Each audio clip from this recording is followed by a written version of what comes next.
la ambigüedad o la falta de claridad o la falta de autonomía son posibles detonadores de estrés crónico. ¿Y qué se está viendo con el tema de IA? El tema de IA dejó de ser un proceso de adaptación tecnológico a ser un tema de cultura organizacional. Y estos temas de cultura organizacional están trayendo una serie de riesgos que si no se saben administrar, pues vamos a tener problemas y por eso es tan importante tocar este tema acá.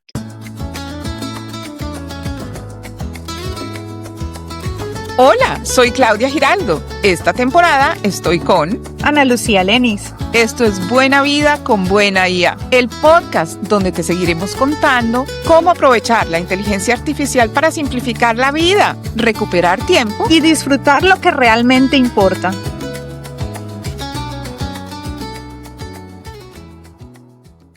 Hola Nalu, hola Laura, ¿Qué ¿cómo tal? estás? Verlas, ¿cómo están? ¿Qué tal todo? Muy contentas de tenerte aquí. Yo también. Esta conversa va a estar buenísima. Va a estar divertida. Bueno, vamos a lo que vinimos. Laura, muchas gracias por aceptar nuestra invitación a acompañarnos a Claudia y a mí en Buena Vida con Buena IA. Y para los que no conocen a Laura Camacho, Laura es comunicadora de la Universidad Javeriana, también tiene una especialización en mercadeo en la Universidad de los Andes, ha trabajado en las empresas más importantes en su campo, trabajó en Sancho, fue la primera gerente de Google en Colombia y adicionalmente trabajó en Starcom.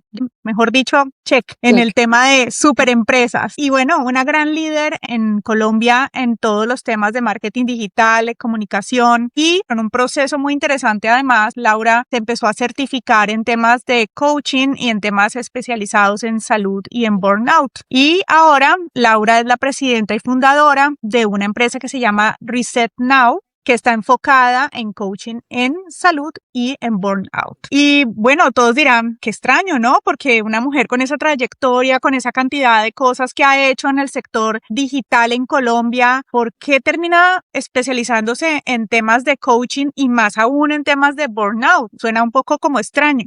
Para mí, que tuve el gusto de compartir por varios años y trabajar a su lado, no me extraña tanto, porque Laura, a pesar de estar enfocada en los números y en las ventas, tiene algo que valoramos muchísimo aquí, es ese interés por las personas.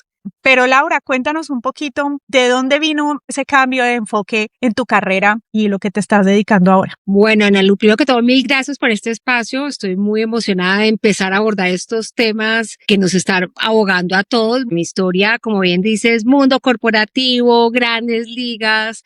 Tuvimos la oportunidad de trabajar en Google, abrí la oficina de Google en Colombia y como parte de mi carrera profesional yo me fui con Google para Irlanda y después de 4 años de estar allá sufro un episodio de burnout. O sea, empecé a no dormir, duré 14 semanas sin dormir, muy complicado, literalmente me sacó el mundo corporativo. O sea, yo llegué a estar tan mal que técnicamente no pude seguir trabajando, tuve que renunciar a esta compañía soñada por todos. Pero lo bonito de esto es que dentro de ese proceso de entender qué me había pasado y de aprender de lo que me había pasado, empecé a entender unas cosas, por ejemplo, que pues a mí me diagnosticaron con un burnout y estos son temas que no se hablan en las organizaciones. Pero cuando yo empecé a contar mi historia, empecé a ver que mucha gente pasaba por ahí, vivía en silencio, esto terminaba acabando con la carrera de muchas personas, también terminaba acabando con la productividad de las organizaciones y ahí fue cuando yo entendí que esa experiencia que yo había tenido en el mundo corporativo de más de 30 años en las grandes ligas, liderando equipos, más esa pasión genuina que siempre ha sido de la gente, más mi experiencia personal con el burnout, estaba sucediendo por algo. Y ese por algo es que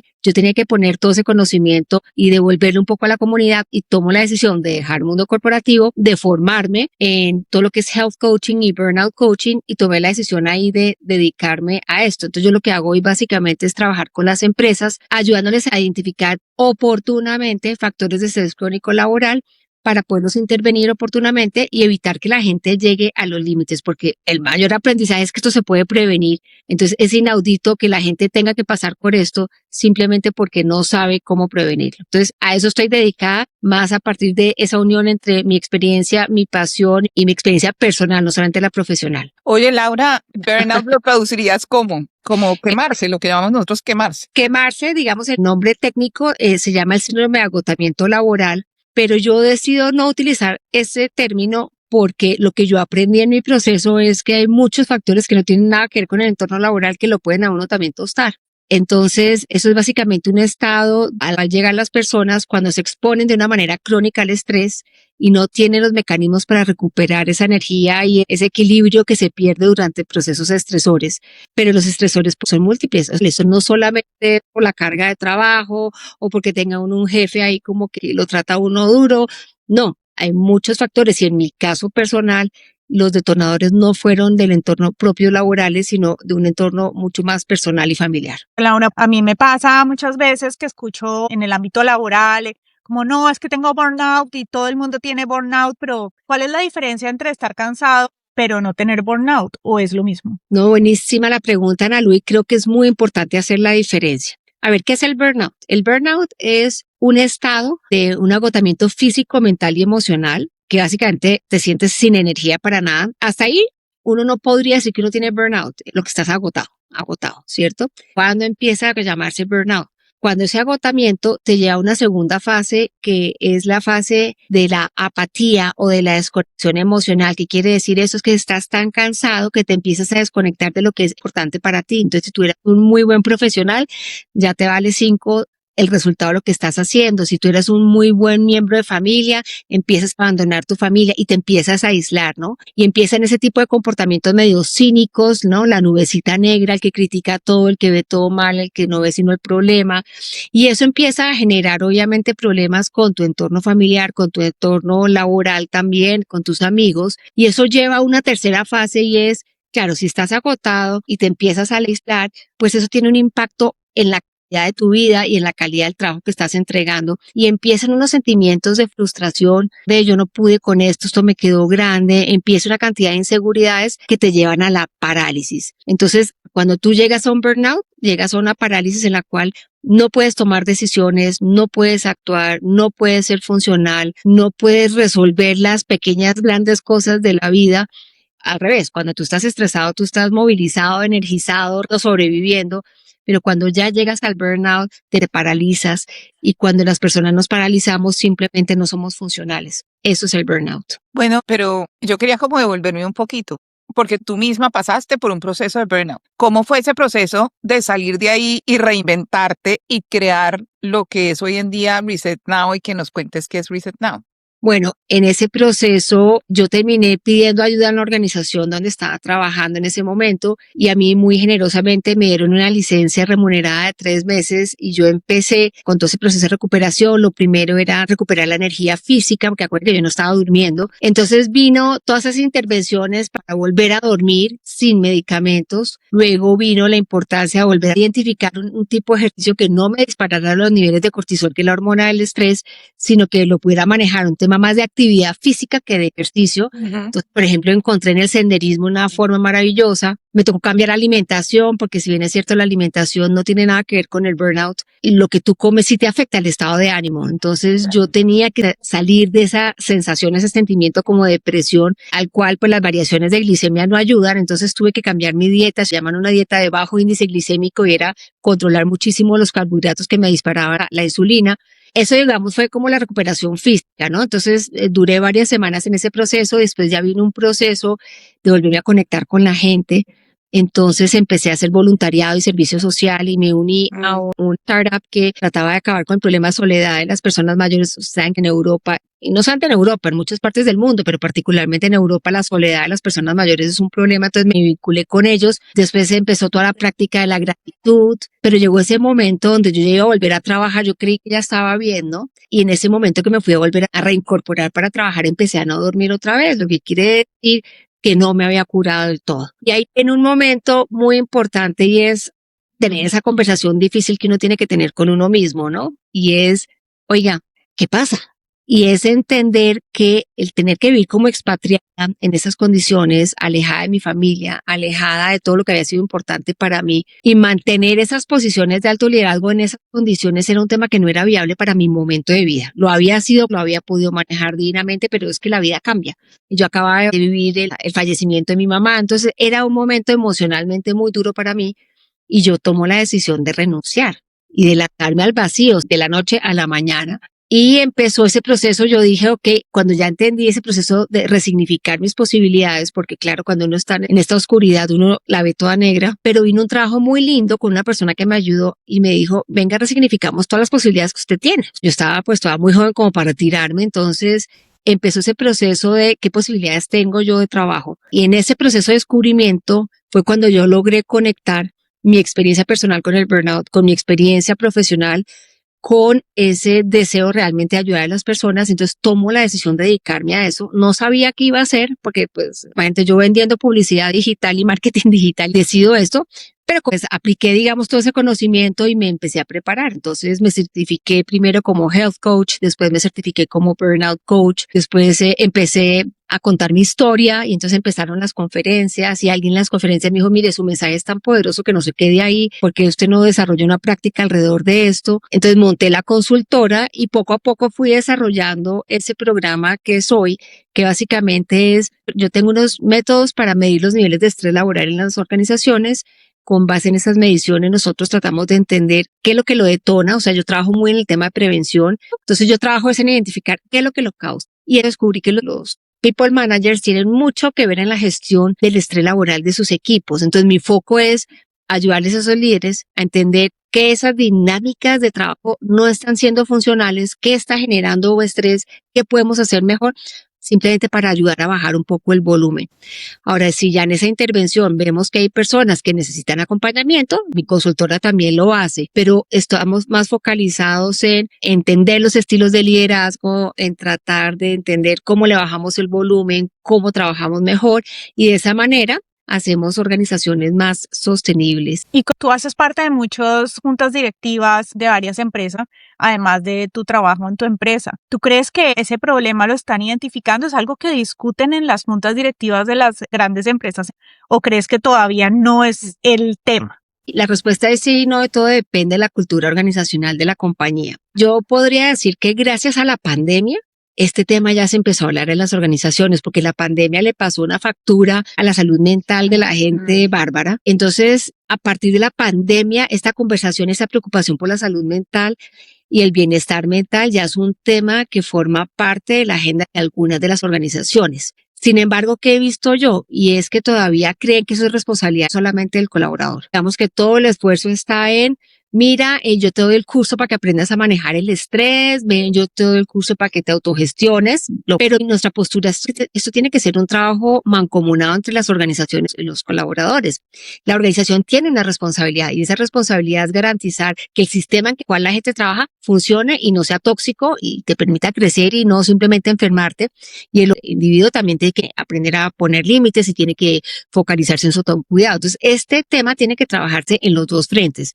Y esa es la conversación difícil hoy en las organizaciones. Incluso cuando me llaman y dicen, Laura, es que para que nos dictes un curso de respiración, yo les digo, no, muchas gracias, yo no dicto cursos de respiración. Yo soy en el mundo de la consultoría para ayudar a entender a usted por qué la gente necesita el curso de respiración. Pero esa conversación de esa corresponsabilidad todavía es muy difícil. Claro. Escuchando hablar a Laura, me acordé de mi papá, que trabajó toda la vida en eso. Mi papá trabajó en transformación organizacional y en temas de gente toda la vida. Y yo recuerdo que él siempre me decía es que a las empresas se les olvida que los que producen son gente, que es que la empresa no produce por sí sola, sino es la gente la que produce y por eso la gente tiene que estar bien y tiene que estar donde corresponde. Bueno, y para no salirnos así tanto del tema que la gente va a decir, pero ¿y estas que hacen hablando de burnout? Si es un podcast de inteligencia artificial. Tú, en ese proceso de reinvención con tu nueva consultora, ¿tú usas inteligencia artificial? Sí, tengo que admitir que estoy en la fase todavía de Coquitos 1, de Dummies, pero ha sido apasionante.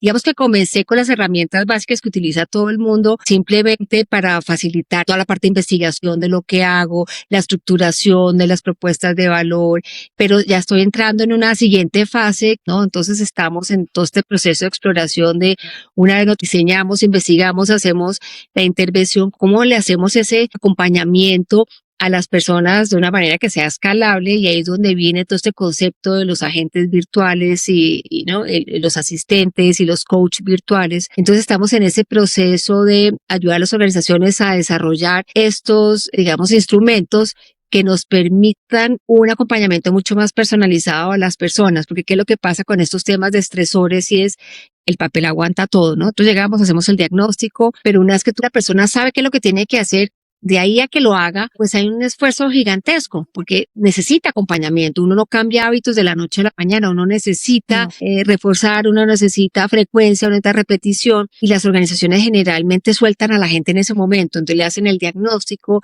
le dicen qué hay que hacer, la gente sale con su plan, bueno, ahora sí voy a hacer ejercicios, sí voy a hacer estas cosas.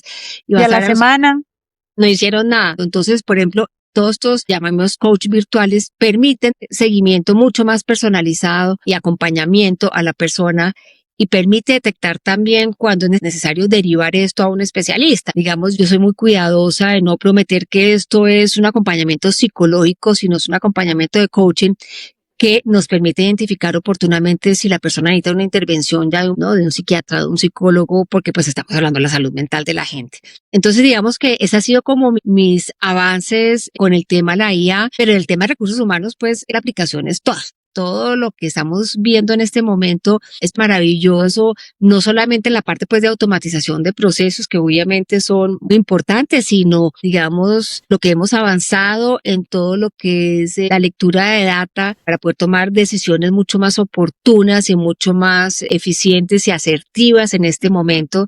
Todo lo que se ha acelerado, por ejemplo, todo el tema del proceso de aprendizaje en el área de recursos humanos, porque tú ya puedes desarrollar esos programas de upskilling y reskilling mucho más rápido y mucho más tailor-made sin necesidad, digamos, de tanto esfuerzo, porque la IA nos está ayudando a todo esto. Entonces yo creo que en los temas de bienestar, todo ese acompañamiento mucho más personalizado se está dando. Creo que el tema de recursos humanos como tal, pues está redefiniendo, digamos, está impactando toda esa, llamemos la cadena de producción, si lo pudiéramos llamar de alguna manera, del área de talento humano. Y bueno, es un tema de ir avanzando, ir aprendiendo y ir viéndole pues toda la utilidad, pero creo que la oportunidad es toda. ¿Qué tal que no estuviera haciendo en Coquito 1? O sea, sí. No, Mejor pues, dicho, avísanos cuando eras experta, porque ya. No, Lau. Ese Coquito 1 está muy avanzado. Pero Lau, también hay otro lado, y es que yo me imaginaría que hay personas que en el ámbito laboral dicen, bueno, ahora viene la IA, me van a quitar el trabajo, me tienen presión todo el tiempo porque me dicen que tengo que hacer todo con inteligencia artificial. Entonces, ¿cómo funciona eso desde el lado del burnout? ¿También puede ser un factor que puede desencadenar si las empresas lo manejan mal? totalmente. Resulta que cuando uno va a ver las causas, por ejemplo, del burnout, y hablemos un poquito desde la perspectiva teórica, la ambigüedad o la falta de claridad o la falta de autonomía son posibles detonadores de estrés crónico. ¿Y qué se está viendo con el tema de IA? El tema de IA dejó de ser un proceso de adaptación tecnológico a ser un tema de cultura organizacional. Y estos temas de cultura organizacional están trayendo una serie de riesgos que si no se saben administrar, pues vamos a tener problemas, y por eso es tan importante tocar este tema acá. Entonces te voy a contar algunos riesgos que se están viendo en términos de salud mental con esta adopción de tecnología.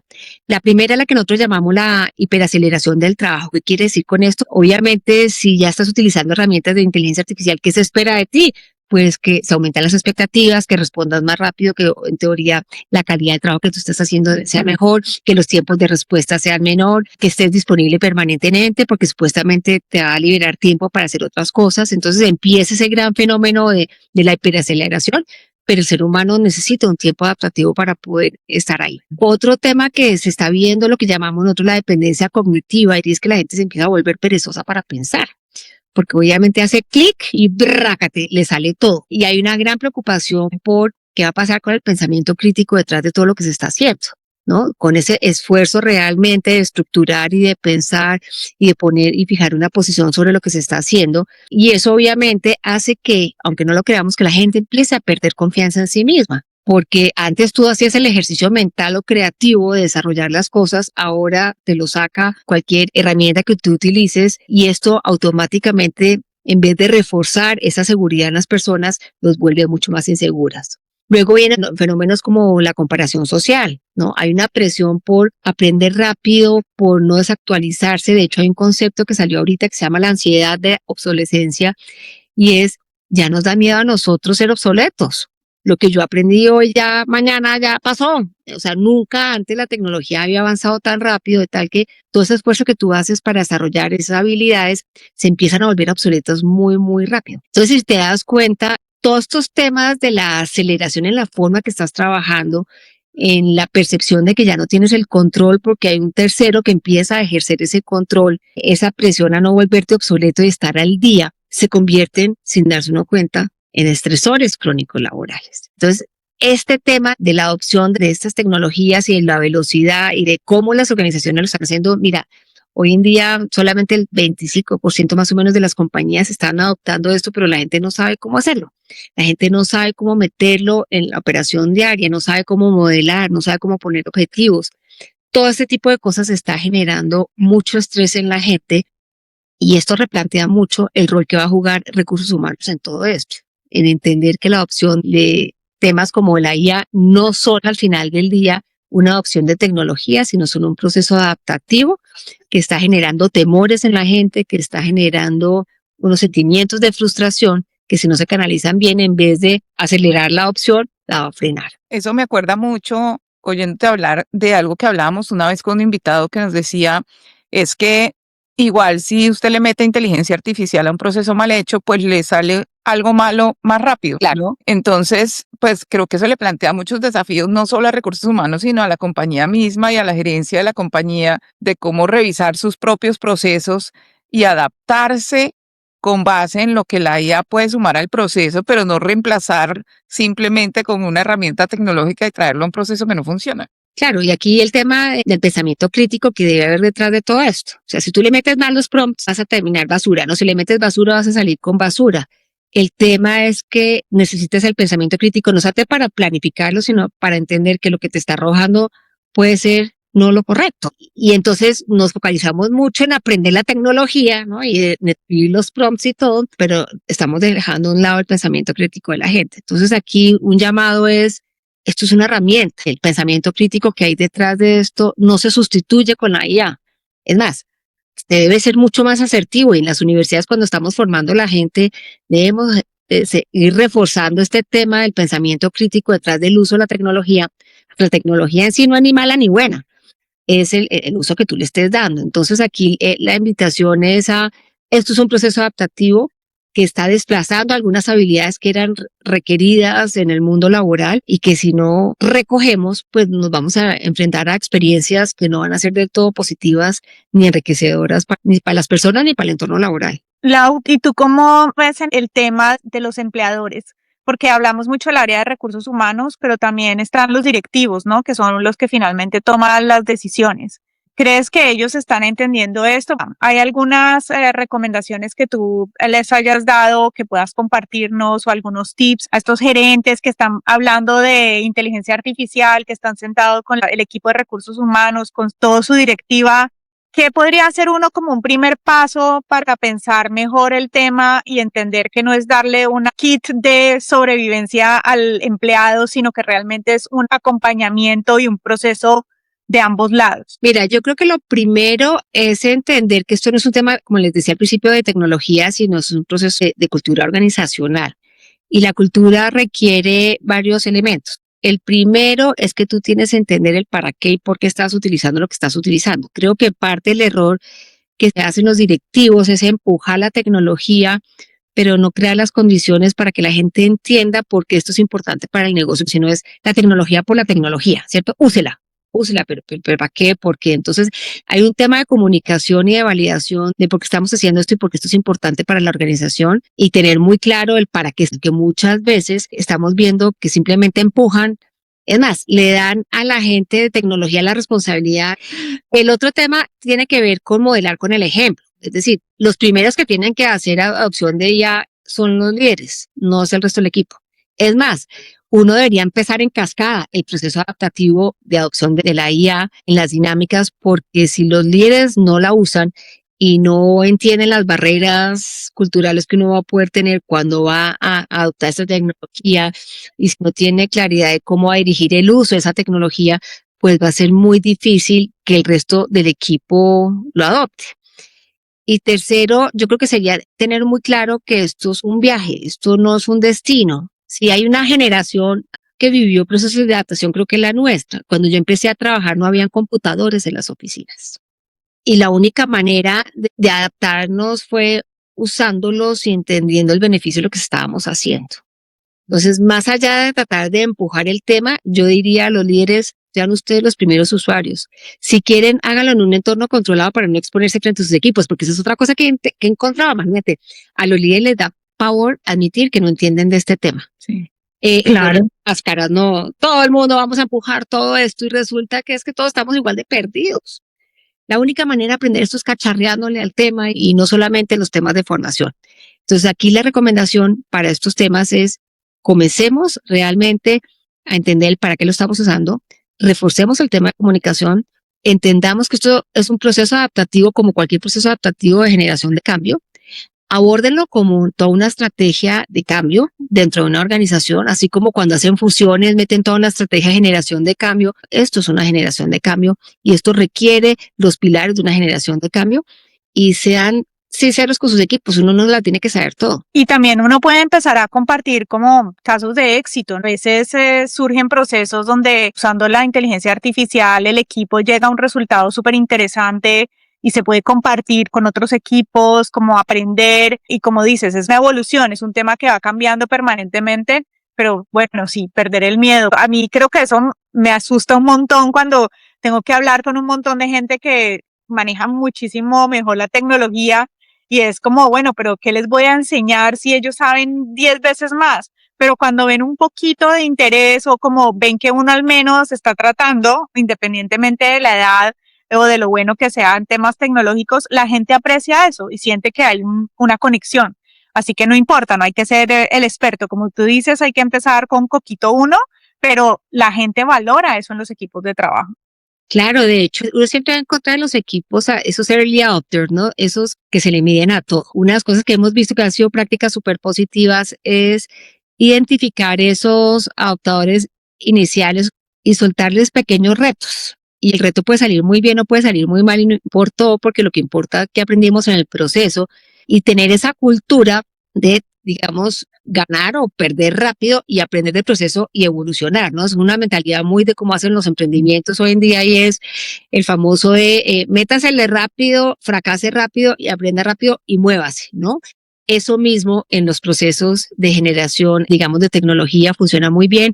He visto casos muy exitosos donde se le pide a la gente, por ejemplo, o sea, si es cierto, el líder tiene que liderar con el ejemplo de adopción, también en la promoción de las personas que naturalmente son más asertivas o más, digamos, con mayores facilidades de traer esto, abrirse a que traigan estos temas, a que los prueben en la organización y generar un sistema, como dices tú, de cultura de aprendizaje, lo que está funcionando y lo que no está funcionando, porque yo creo que en la medida que la gente vea el impacto de lo que tiene esto en la vida diaria de cada uno, pues va a ser mucho más fácil promover ese proceso de adaptación. Y mira lo interesante de lo que estamos hablando, ¿no? Y mucha gente, y no solo con la inteligencia artificial, sino en general con la tecnología, dice, no, pues es que yo de eso no sé, yo no me le mido, qué vergüenza quedar mal con los demás, que los demás sí saben y yo no.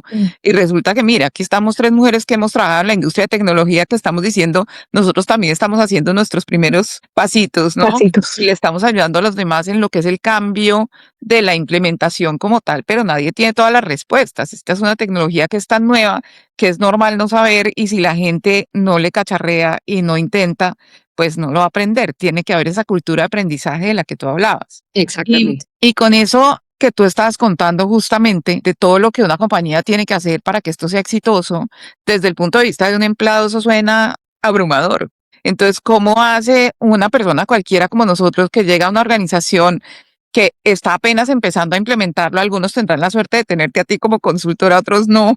¿Cómo hace uno para adoptar la inteligencia artificial sin morir en el intento?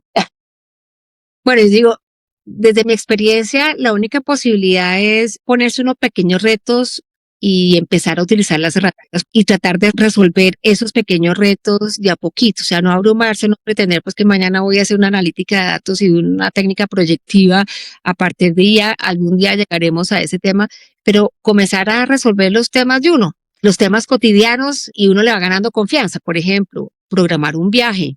Trata de programarte un viaje con las actividades utilizando inteligencia artificial. Obviamente tú te vas a emocionar, vas a ver el resultado, nadie te está evaluando, nadie te está diciendo que eso no es así o sí, pero vas a empezar a utilizar. Puedes complementar eso, hay cursos de todo tipo cortos para aprender, por ejemplo, a escribir los prompts y para qué sirve cada herramienta. Pero empiézalos a utilizar con ejemplos de tu vida cotidiana.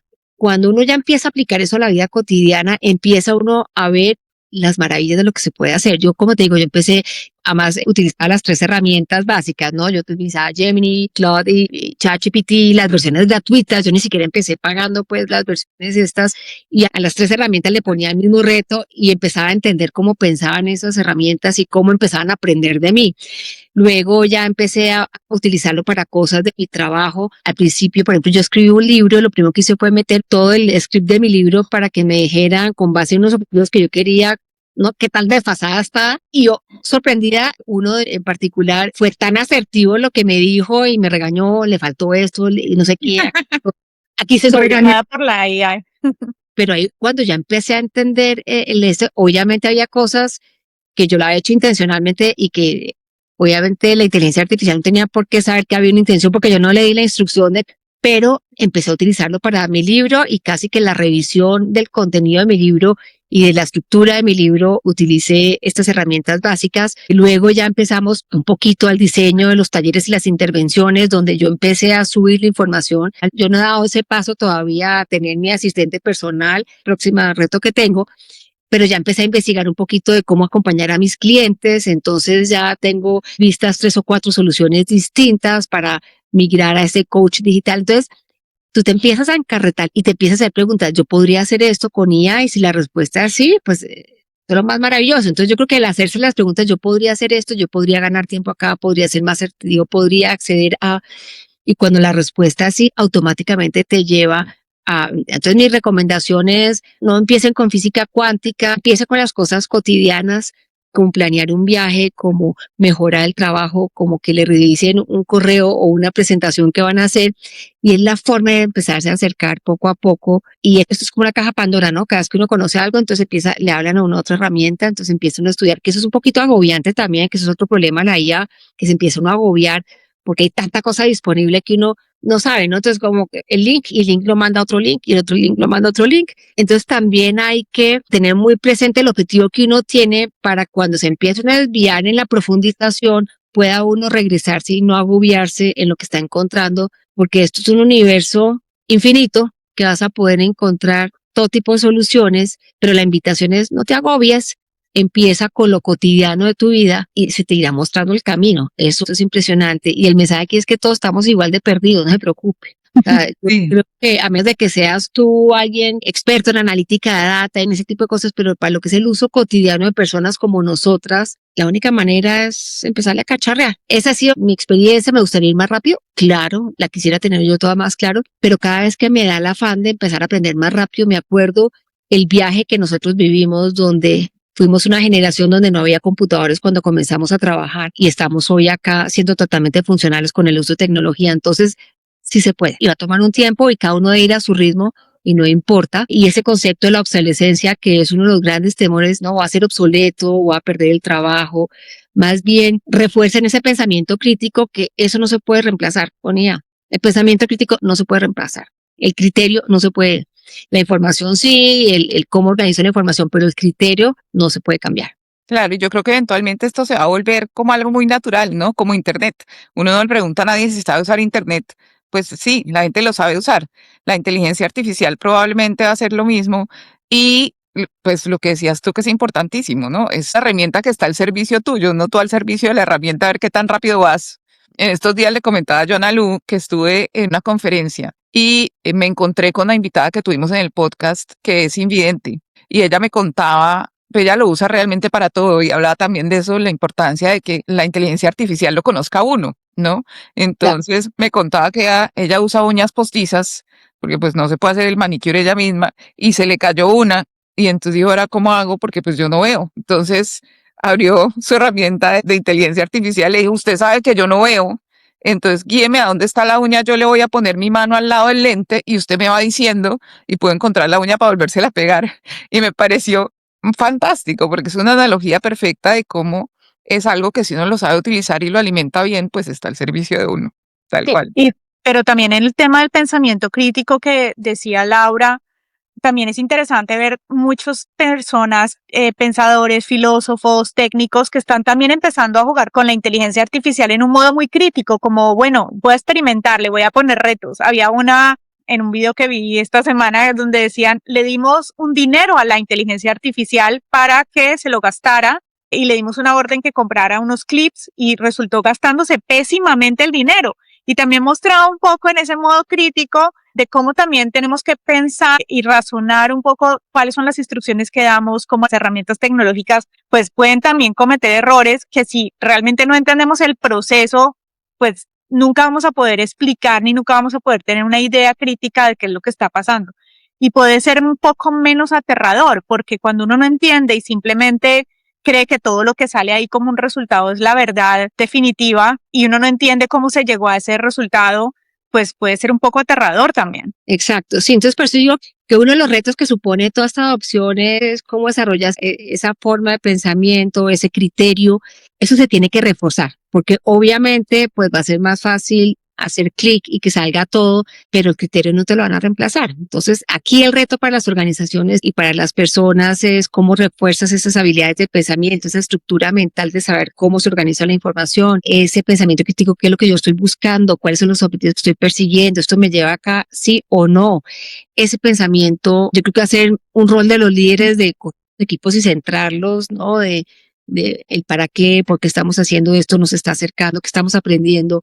Todo este pensamiento debe estar presente en estas conversaciones si queremos realmente que la herramienta al final del ejercicio nos mejore la vida y no nos termine estresando un poquito más. Laura, estoy pensando que tal vez algunas personas que nos están escuchando digan, sospecho de pronto que yo tenga burnout, porque tal vez mucha gente escuchándote empieza a pensar en todo lo que le está pasando y dice, ups, creo que tengo un problema. Yo creería después de esto que muchos se meterían a cualquier herramienta y empezarían a buscar qué es burnout, cuáles son las señales, qué tengo que hacer.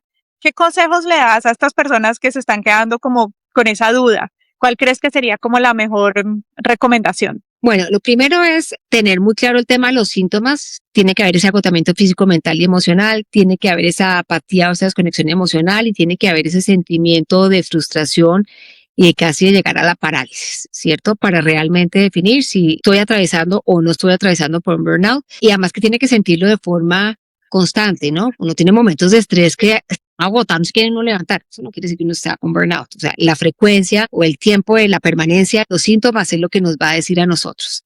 Si está así, antes de ir a la inteligencia artificial para que le diga todo, pues que hay un tema de lo que son el juego de las emociones, que son muy importantes reconocer. Bueno, Laura, y una de las cosas que nos llamó la atención de hablar contigo fue que este tema del burnout está directamente relacionado con el objetivo del podcast, que es justamente vivir mejor, como tú misma lo has dicho.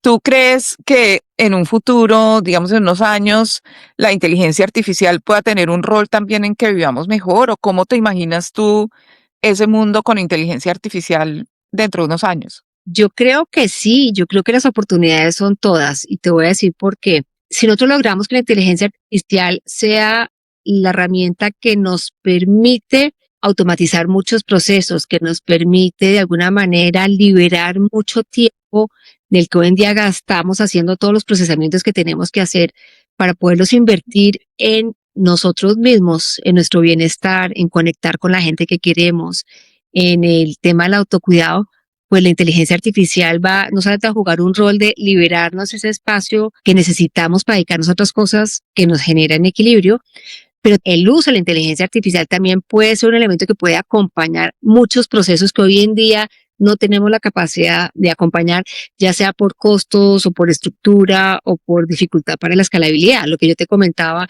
ya estamos viendo desarrollos de IA, de coach virtuales que nos permiten hacer acompañamientos para que la gente pueda tomar las decisiones y pueda implementar los cambios que tiene que implementar en su vida de una manera más eficiente. Eso apunta a recursos humanos, no es escalable, o sea, ojalá tuviéramos mucha gente acompañando los procesos, pero eso no va a ser cierto.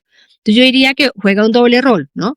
Uno, acompaña la posibilidad de escalar y acompañar procesos de mejora continua en estos temas de bienestar y de acercamiento, pero por el otro lado, bien utilizada la liberación de mucho tiempo que te va a permitir al final del día volver a conectar con lo que es importante en la vida. Y esto es una gran ganancia para la humanidad. Entonces, si logramos nosotros automatizar, ser más asertivos en los resultados, poder agilizar esos procesos organizacionales y podemos liberar ese tiempo, pues vamos a poder tener espacio para poder ser mucho más equilibrado. Entonces yo le veo el futuro toda, como te digo, siempre con criterio y siempre teniendo en cuenta que esa tecnología debe estar utilizada para ayudar al ser humano a equilibrar las diferentes facetas de su vida y no a llenarlo más, ¿no? Que no vayamos a terminar en todo esto con una sobrecarga cognitiva, de un exceso de información en la cabeza, con una fatiga digital de 24/7 siempre disponible, totalmente abrumados, sino poniendo límites, poniendo criterios y siendo muy asertivo en el para qué y cómo voy a utilizar todo eso que estoy utilizando. Y Laura, teniendo en cuenta que además tú has vivido el burnout en carne propia, que eso te da muchísima autoridad porque no estás contando sobre algo que le pasó a cualquiera, te pasó a ti, lo sentiste tú misma.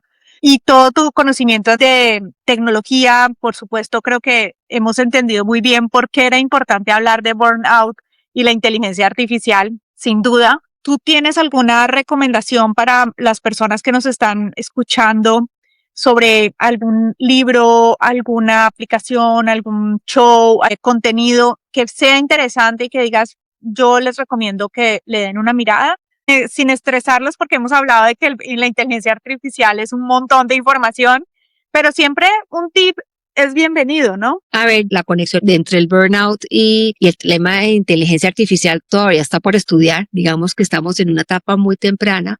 Yo le recomendaría, independientemente cuál sea el estresor, si es la IA o no, un podcast de una persona que se llama Dex Randall, que habla sobre todo el tema del burnout ejecutivo y hay un abordaje importante sobre el tema de tecnología. Hay otra organización que se llama Digital Mental Wellness, que lo que hace es explorar y abordar toda la problemática de impacto de bienestar mental asociado al mal uso de la tecnología como tal. Ellos tienen recursos muy interesantes que creo que pueden servir para aquellas personas que quieran abordar todo este tema digital de una manera sana y de una manera equilibrada. Y bueno, finalmente mi libro, El Burnout, el enemigo silencioso de las organizaciones, donde también se trabaja este tema. Yo creo que podrían ser unas 3 herramientas bien interesantes de tratar cómo uno aborda estos temas sin morir en el intento, cuidándose, haciéndole el mejor uso que puede hacer, pero siempre cuidando la integridad mental y emocional de los usuarios de esta tecnología. Es tu libro, yo lo quiero comprar. Amazon, lo puedes conseguir con mucho gusto. Excelente. Óyeme, Laura, muchísimas gracias. De verdad que, mira, este es un tema que da para horas, en serio, ¿no? Creo que todos los que hemos trabajado en el mundo corporativo, pero también los emprendedores, las amas de casa, hay mucha gente, como dices tú, los estresores son muchos.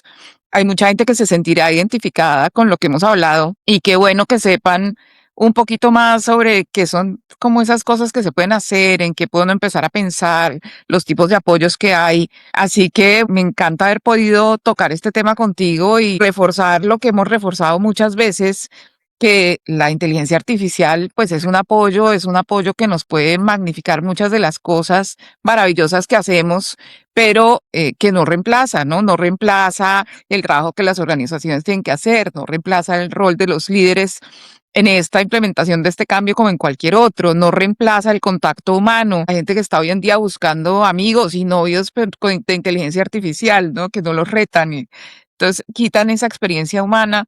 Así que sí, la importancia del criterio y del rol del ser humano que sigue siendo imprescindible. Y bueno, y esperamos, Laura, que no sea la última vez que hablamos contigo y que probablemente pongamos incluso unos cursos que la gente pueda tomar más adelante sobre este tema. Pero ya, de una, tú tocas un tema que es muy importante y es, tenemos, en la medida que esto avanza, y que va a avanzar muy rápido, va a seguir avanzando, no podemos olvidar la esencia del ser humano, y es que el ser humano se conecta a través de emociones.